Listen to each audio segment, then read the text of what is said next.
I'm Ashleigh Murphy-Beiner. I'm currently working as an assistant psychologist at Imperial College in London on a clinical trial looking at the effects of psilocybin for major depression.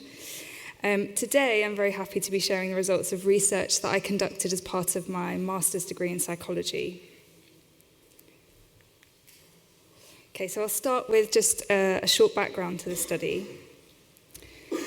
So like most of us here, I'm interested in the therapeutic potential of ayahuasca, and my research developed really from a desire to try and make sense of how ayahuasca in the right settings can lead to such profound psychological and behavioural shifts that we're seeing, the kind of clinical outcomes that we're seeing. And it can really relieve the suffering of depression, anxiety, addictions. So there's quite a good basis of pharmacological evidence, and activity at the 5-HT2A receptor is likely to be playing a role there. But we know much less about the psychological mechanisms, and especially during the afterglow period, which is the period after the acute neurobiological, the pharmacological effects have subsided. It's thought that the afterglow can last for 2 to 4 weeks, maybe longer. And during that time, people tend to experience a more positive outlook and an elevated mood. And thinking about clinical symptoms, that's a really interesting window of time and potentially therapeutically very relevant. So there are likely many psychological mechanisms of change. We just heard about a lot of interesting ones in Maria's presentation. And in the end, I decided to look more closely at 2 potential mechanisms, and they were mindfulness and cognitive flexibility. I decided on those mainly because of how well established they are as concepts in mainstream psychological treatments. There's a large evidence base for them both. For example, cognitive behavioural therapy, mindfulness-based stress reduction, they're both clinical interventions with good strong evidence for efficacy. And both are helping people deal with emotions and finding new strategies for dealing with difficult experiences in their lives. So I'm sure many of you already know what mindfulness is. So just a brief definition, it's about cultivating a certain quality of awareness that's focused on the present moment. So within psychology, mindfulness is very often considered to have 5 distinct facets, so you can see the 5 of them there. The first one being observing, which is being able to notice what's going on inside and outside of our experience, so inside and outside of ourselves. Being curious and open to that. Describing, which is about being able to label the inner experience. Acting with awareness, which is more or less the opposite of being on autopilot, so choosing responses rather than being habitual in responding. And then non-judging, which is taking a non-evaluative stance. So, for example, not deciding whether a thought is good or bad, or whether a physical sensation is good or bad, but just interacting with them in a neutral way as passing phenomenon. And non-reacting is about equanimity, so being able to accept inner experience without wanting to change it, and also external experience, without wanting to change it or needing to get rid of it or make it different. And they kind of group into two types. So the first 3 are kind of changing attention skills, kind of training in attention. And the second 2 are emotional acceptance, kind of being able to accept emotional experience more readily and easily. So yeah, as I said, mindfulness-based interventions have proven clinical efficacy in treating depression, anxiety, and addictions, which ayahuasca has also demonstrated some potential for, a lot of potential for. And several studies have now also suggested an association between ayahuasca use and mindfulness in the afterglow period, which is what I built my research on.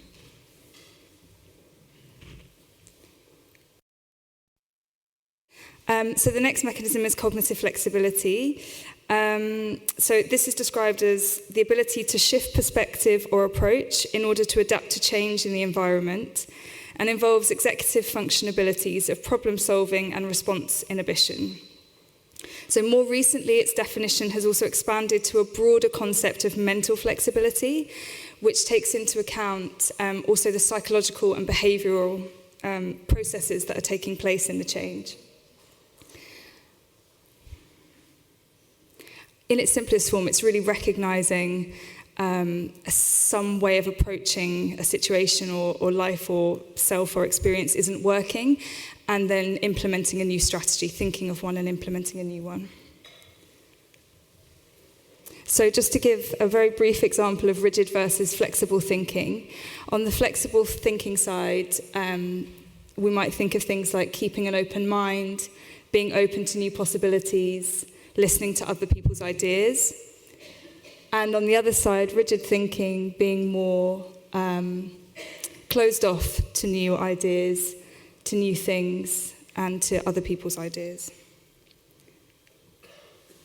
So we know that higher cognitive flexibility is associated with psychological well-being, whereas cognitive inflexibility or rigidity is associated with psychopathology. We also know that low cognitive flexibility can be a barrier to achieving therapeutic outcomes in psychological treatments. So therapeutic approaches which help to increase cognitive flexibility often show good efficacy.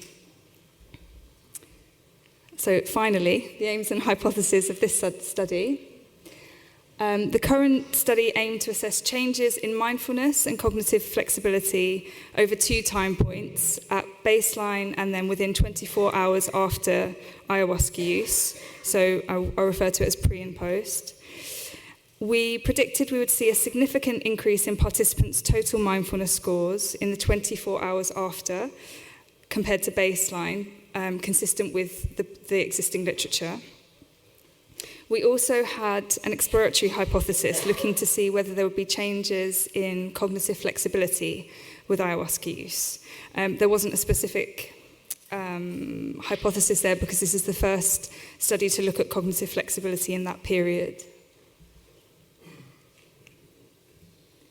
So the sample was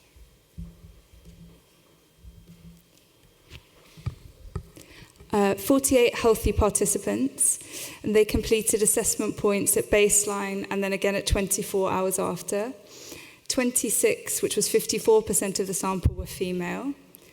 The mean age was 39 years, and participants were predominantly white, highly educated, with 83% educated to degree level or above.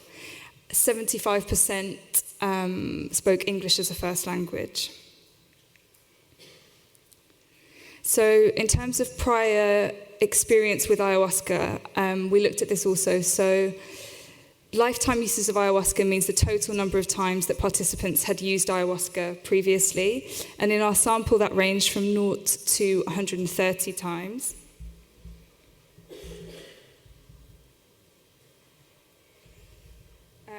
Six participants were psychedelic naive, so they hadn't previously used ayahuasca.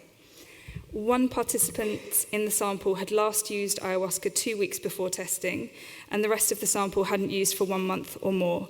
And that was important just because we wanted to make sure we were capturing the afterglow effect of between baseline and 24 hours after, and not of any previous ceremony, so to try and control for that.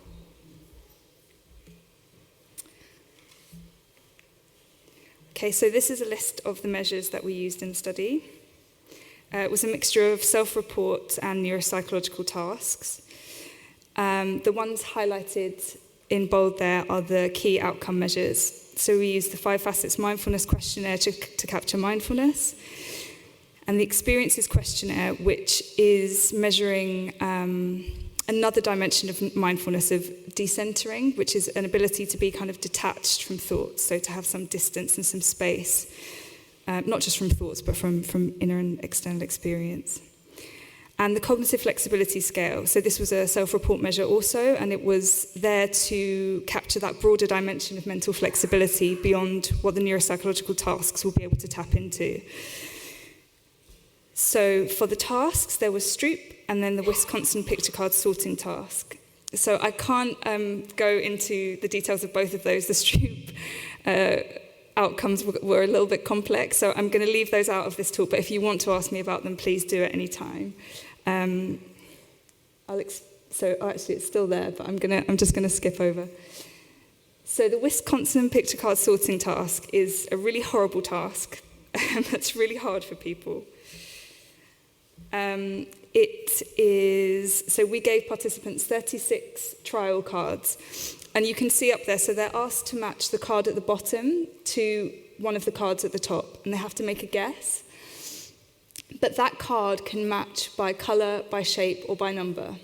So it could technically match to 3 out of 4 on the top, and they don't know what the rule is. So they have to work the rule out as they go. So they're basically getting feedback every time they make a guess. The program is telling them, yes, you're correct, no, you're incorrect.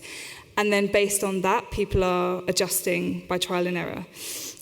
So it's quite brutal, 24 hours after ayahuasca, I think, for people. And yeah, so with that, so how you can tell if cognitive flexibility is improving is if performance improves. So if the reaction times are faster, and also if they're more accurate, if they're more accurate. There's also other measures of set shifting and different errors, but we just looked in this at those measures of performance. So we compared the results before and after drinking ayahuasca, taking into account the number of times people had drunk previously in their lifetime, the total number, the lifetime uses. So this is the results here. The ones highlighted in yellow are the ones that are significant. So there was quite a lot of significance in the after compared to baseline, and I'll talk through them a bit more. So mindfulness and decentering, measured by the 5 Facets Mindfulness Questionnaire and the Experiences Questionnaire. Both of these were significantly different following ayahuasca use. And I think, just significant, not highly significant. Okay, and each of the 5 facets. So all five of the mindfulness facets were increased post ayahuasca compared to pre ayahuasca.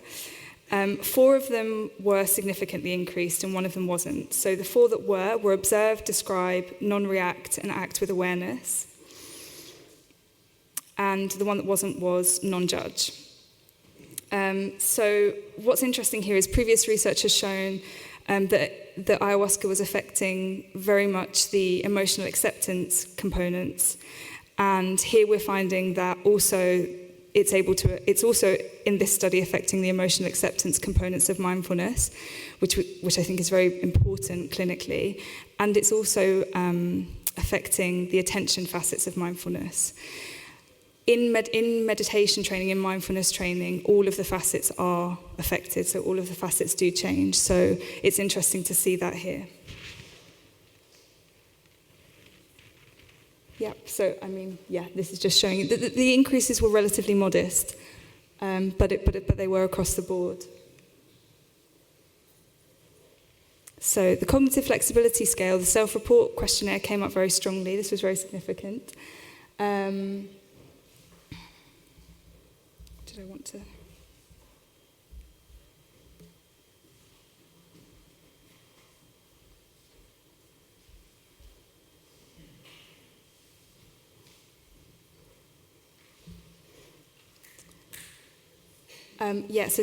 All I wanted to say about this is that, to give an example, participants rated themselves as better able to find alternative solutions to their problems than they rated themselves before drinking ayahuasca. The Wisconsin picture card sorting task, this was also significantly different afterwards. So people got more correct answers post-ayahuasca than they did at baseline, and the order of the trials was different pre and post to minimise the practice effect. So it's showing quite a good effect of improved cognitive flexibility. There were, of course, some limitations to this study. The previous ayahuasca use and drug use data was self-report. The dose of ayahuasca taken by participants was unknown and not recorded, so that's a significant limitation there. Largely experienced ayahuasca using sample, which also limits the generalizability to psychedelic naive and clinical settings, and obviously no control group also. But the study did have a good sample size, and it was the first to look at cognitive flexibility in this period, and using the combination of cognitive flexibility measures helped to give a broader kind of picture of what might be going on. So in conclusion, the present study provides further evidence of ayahuasca's capacity to enhance mindfulness, both attentional and emotional acceptance facets. And the findings for cognitive flexibility suggest it's something that may also be happening. Of course, it maps over to the neural evidence that we have, the neural network evidence. And also, what I didn't mention throughout all of that is previous number of uses of ayahuasca wasn't found to have a significant effect on gains made to either mindfulness or cognitive flexibility in the afterglow period. And I think I should leave it there. Thank you.